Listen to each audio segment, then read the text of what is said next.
वीर सिंह जी का। हाँ, धन्यवाद सर।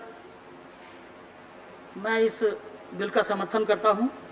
माननीय उपसभापति जी, आयुर्वेद शिक्षण और अनुसंधान संस्थान विधेयक 2020 आयुर्वेद शिक्षण और अनुसंधान संस्थान की स्थापना, शिक्षण और अनुसंधान संस्थापना की स्थापना, शिक्षा, अनुसंधान और प्रशिक्षण की गुणवत्ता और उत्कृष्टता के लिए राष्ट्रीय महत्व की संस्था के रूप में घोषित करने के लिए लाया गया है। महोदय, प्राचीन काल से ही भारत आयुर्वेद चिकित्सा पद्धति की जननी रही है।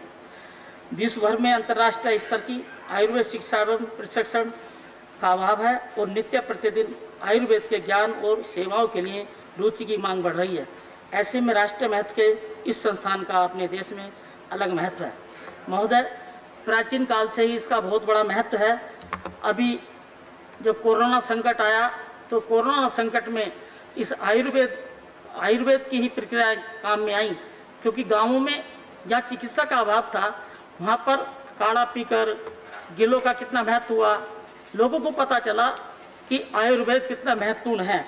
मैं बताना चाहता हूँ कि मैं जनपद मुरादाबाद में अपनी ननिहाल में रहकर पढ़ा था, तो मेरे स्वर्गीय नाना श्री लिखित सिंह जी भगत थे आयुर्वेद के।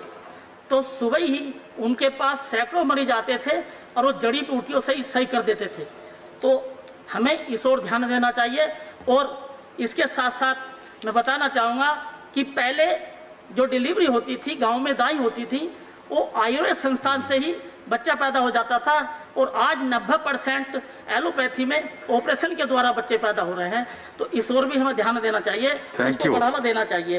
धन्यवाद। दो तीन सुझाव हैं, जैसे कि गुजरात में बहुत बड़ा संस्थान बनाया जा रहा है, तो उत्तर प्रदेश भी देश का सबसे बड़ा प्रदेश है और सबसे बड़ी जनसंख्या है, वहाँ पर भी 2-4 ऐसे संस्थान बनाए जाने चाहिए। ओके वीर सिंह जी, स्वास्थ्य के लिए धन्यवाद। धन्यवाद। मंत्री जी बोलना चाहते रामदास जी, एक वाक्य। हाँ,